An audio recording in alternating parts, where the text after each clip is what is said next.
Chicago. Oh. Woo, Chicago, how we feeling? We good? That's what I'm talking about. I'm feeling good. I'm feeling great. I love Chicago. Chicago is the only place in the world you can see dumb stuff on a regular basis. I'm serious. The dumbest thing I've seen since I've been in Chicago is police officers riding horses downtown. That's not stupid to you, sir? I have never seen stagecoaches being robbed on State Street. That's a horse with a buggy and a horse. I don't got time. What I'm saying is it's cold as hell in Chicago. Could you imagine a police officer that get the horse and they handing out car assignments? Spikowski, you got the Impala SS P2 package. Johnson, Chevy Tahoe, same thing goes for you. Take it easy. Jackson, you got Bessie. She's in stable 6. She got a bit of a stomach flu. Make sure she's not taking a dump in the street. Could you imagine a police officer pulling you over downtown, driving your car? You riding down the street, you're like, what the hell? It's a guy on a horse behind you like this. Yeah! Pull over! Pull over! Like he is not on. He can't be on a horse. He cannot be on a horse. You look back again. Ah, pull over! Pull over! I'm thinking in my head, I'm like, I got a V8 engine. Him and that horse had a V8 splash for breakfast. I'm getting out of here. I'm not stopping for no horse. Speaking of cars, anybody got a raggedy car? About a round of applause. Anybody got a raggedy car? Raggedy car? You know, a lot of people don't know. One person, thank you. I appreciate that. A lot of people don't know they have raggedy cars, but I'm about to help some of y'all out. You have a raggedy car. If somebody gets to your car and you start explaining stuff right away, they get in the car, you're like, hey, real quick, before you sit down, your seatbelt don't work. Tie the rope around your waist, but still put the belt on because I don't want to get a ticket.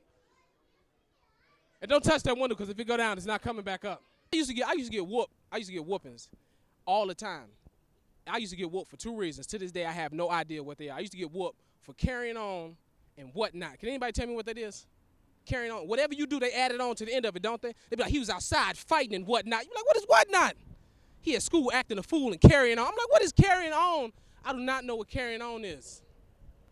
I got a lot of white friends. My white friends ask me, they say, Calvin, why are black people so loud? I figured out why black people are loud. Black people are loud because all of our lives, we've been talking through 3-inch bulletproof glass to people that don't speak English at gas stations, corner stores, and subways in our neighborhood. That's why black people loud, man. It's conditioned. It's hard to turn it off when you get to Schaumburg and Naperville and Bolingbrook and places like that. And I hate going to Subway in my neighborhood because they got bulletproof glass. That's the dumbest thing in the world to me. Like, who breaking in Subway stealing meats and cheeses? You know what I'm saying? Like a guy in there with a Ziploc bag and a gun, like, put the provolone in the bag, put it in the bag. I hate hanging out with my drunk friends. You ever drop a drunk person off? You drop a drunk person off, they always like, they fall asleep in the car when they latch on to one phrase, I'm up. I'm up. No, I'm up, I'm up, I'm up. And then you get them where you're going, then they start repeating everything you saying. Hey, we here, I'm up, we here? We here, I'm up. We here? Get the hell out of my car. And I figured something out. White people love free stuff, black people love hookups. You give a white person something free, they're like, thank you, I appreciate it. Black people, we don't take nothing free, we ask questions. Where you get it from? Who gave it to you? Who else knows about this? Why you selling this to me? And I'll be honest with you guys. Exactly. And I'll be honest with you guys, I think black people stopped taking free stuff after we got that free boat ride from Africa. You know what I'm talking about? We got off the boat like, this does not look like the brochure. Where are we? That's right. I would like to go back now. You know what I mean?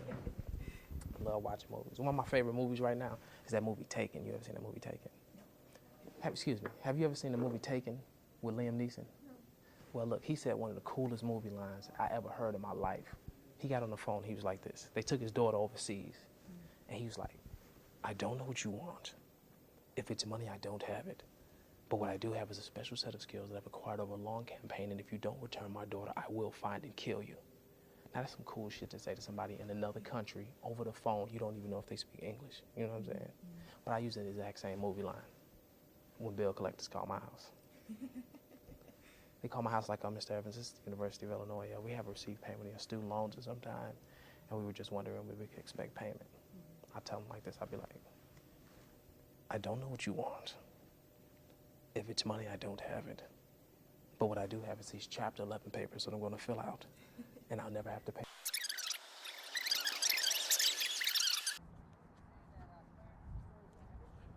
How's it going, guys? How's it going? Great crowd, great crowd, great crowd. I like the segues. I like what you guys are doing here. Let me tell you guys, last time I was using my cell phone got hacked, you guys. And I'm pretty sure the person who hacked my cell phone, they did it because I'm Indian. Because now my cell phone alarm goes off every time it's 7-Eleven and 9/11. I love how rappers, they got like crazy street names like 50 Cent, Dr. Dre. I want to give myself a rap name. What do you think? What do you think my rap name would be? Keeping it steady. Keeping it steady. My rap name is Magic 8 Ball. Magic 8 Ball, because I'm dark, and when I go to the airports, I get shaken up and ask yes or no questions. My full name, you guys. My full name is Pratik Nishit Sarvastava. Traditional Indian. It's kind of a tongue twister, right? Yeah, definitely. Traditional Indian name, given to me by my traditional Indian father. Guess what his name is? The same thing? Nick. Oh. He's got the easier name, right? Yeah, yeah. That's not short for something? Nope, that's his real name. He's got like a typical California white guy's name, and he looks like me, so I don't know what happened. I guess when they were giving out white names, he got the last one, because I didn't get one. Oh. When I was growing up, I went to Disney World for the first time. Not Disneyland in California, Disney World in Florida. Okay. They had like a wall of keychains in like their store, like with everybody's name on them. So I'm like 8 years old. I'm thinking, oh man, I'm getting my name on a keychain. I go up to the rack. My name Pratik was nowhere to be found, you guys. I started to cry a little bit. But then this was my dad. He's like, all right, stop crying, Pratik. Let's see. They got Patrick. That's kind of like Pratik. I recently started taking antidepressants again. I had quit for a while, but I decided to start taking them again. I'd taken them for 10 years, and then I stopped taking them.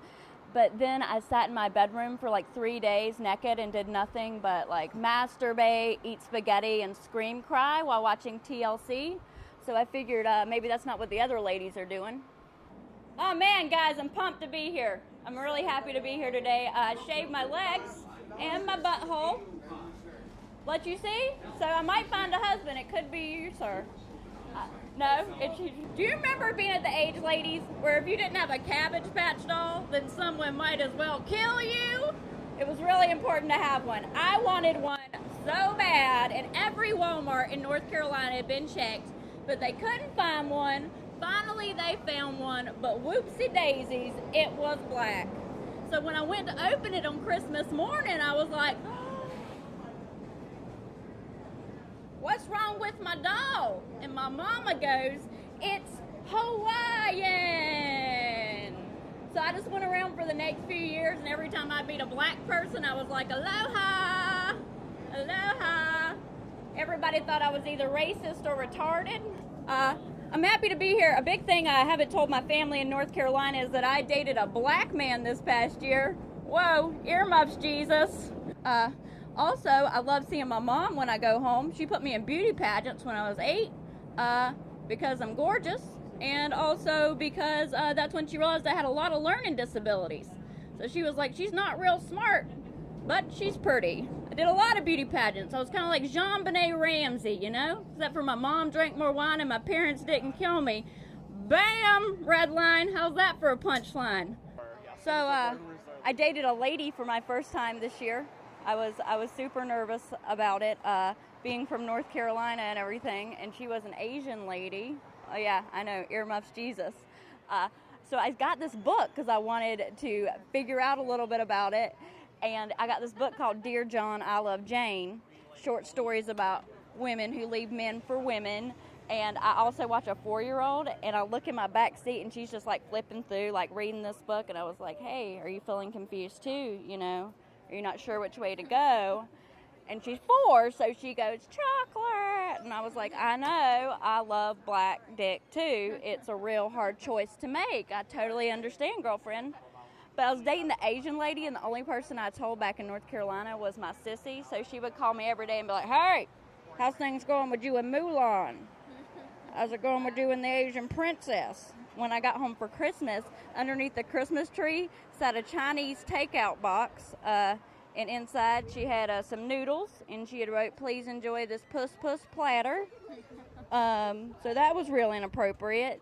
And my brother was very, very upset when he saw it. He was like, oh God, you're dating an Asian man. That's a lot better than the black man you did date. And he's only referencing like one black man I did date, because if we're going to be honest, in 2011, I definitely fucked like 2 black men and a white guy and a feisty Puerto Rican. Which I was going to start a new foundation called No Dick Left Behind, but then I dated Mulan, so I'm actually ending racism via my vagina for America. All right. I like work with Yeah. it. Thank you. Yeah, you're welcome.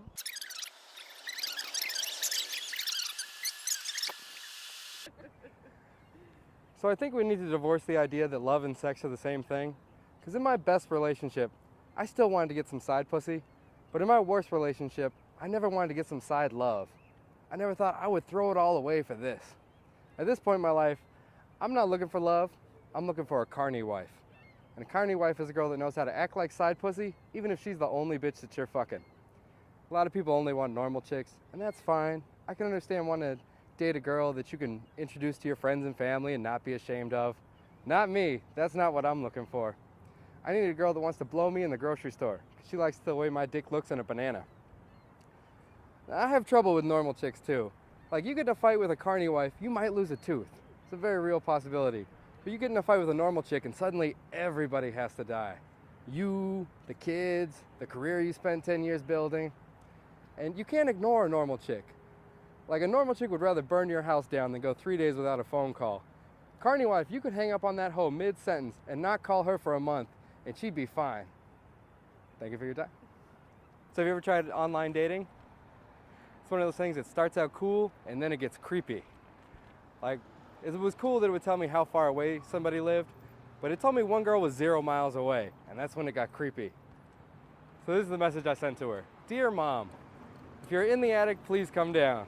Hitler's dead and nobody wants to read your secret diary. I remember when we buried my father, it was really sad watching him suffocate. But to be fair, that PlayStation he got me only had one controller. I think we'll leave it at that. Thank you, sir. I don't like onions. It's the only thing I've ever been forced to eat that is literally made out of human sadness. I've never gone into a Subway and said, this sandwich is great. Is there any way you can make it taste more like my parents' divorce? Do you have any of that? Do you have any human sadness I can have alongside my Sierra Mist and my Sun Chips? I was reading in the news recently, actually, we're doing a documentary on gas prices, and the economy's got tough.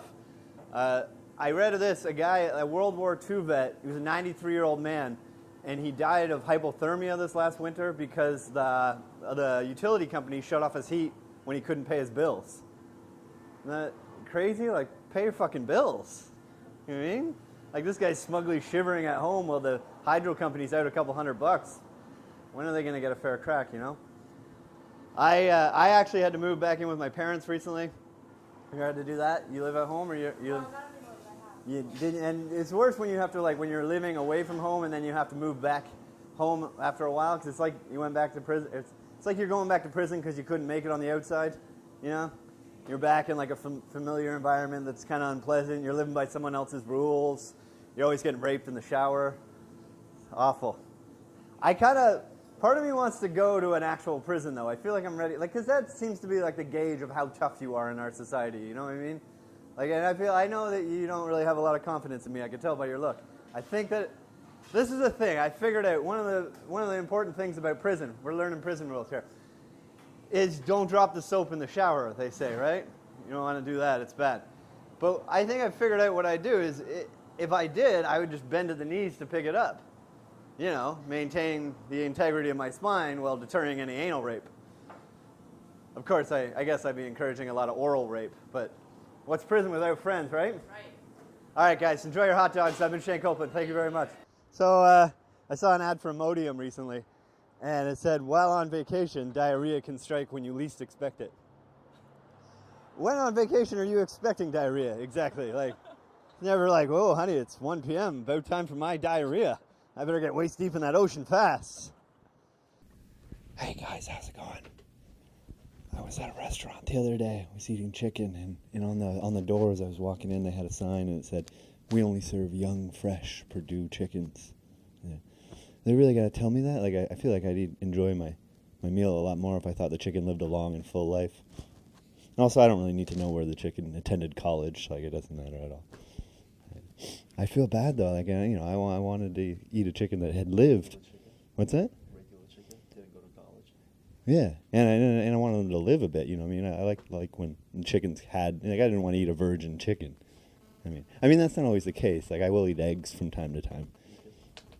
But then even when I do eat eggs, I feel kind of guilty. I'm like, well, what kind of, what could these chicken fetuses become? Maybe I'm eating a potential cockfighting champion. I don't know. I don't know what kind of career I was running. Anyways, guys, I'm Shane Copeland. Thank you very much. Together?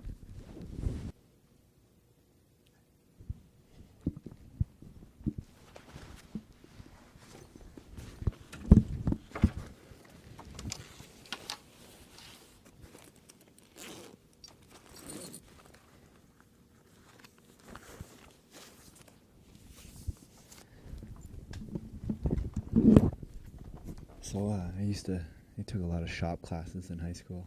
You ever take shop classes at all in high school? Like shop classes in high school, I took a lot of like wood shop and stuff. And of course by shop classes I mean going behind the school and doing drugs and then going to my house and eating hot dogs.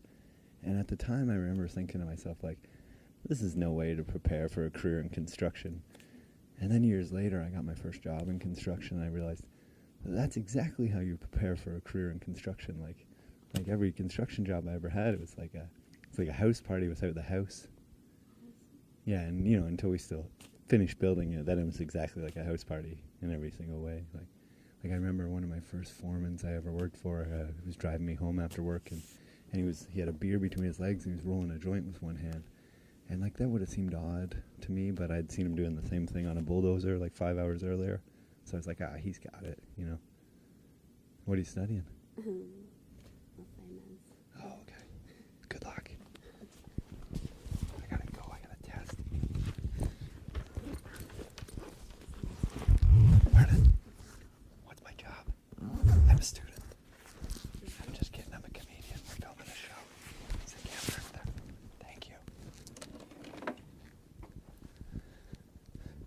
Ready?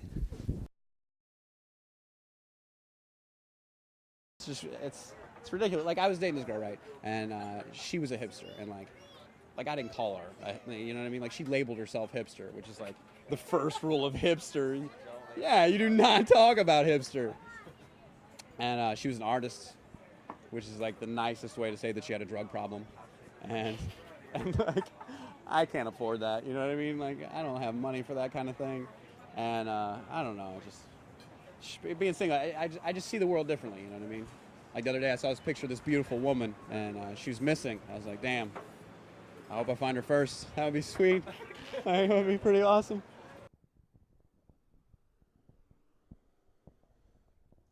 Hey, how you doing?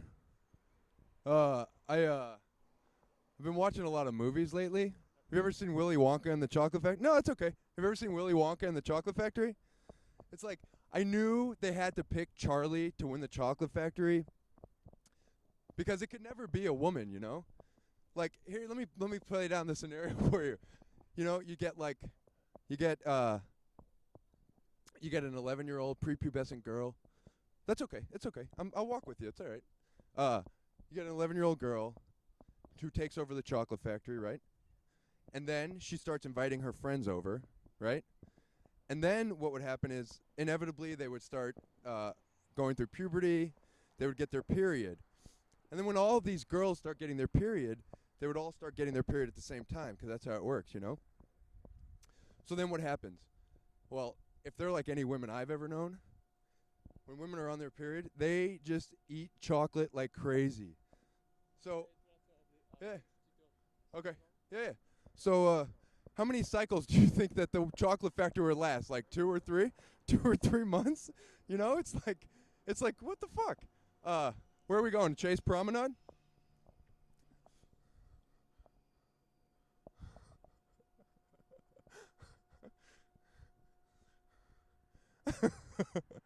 Yeah, dog. Gorilla stand up. What up, son?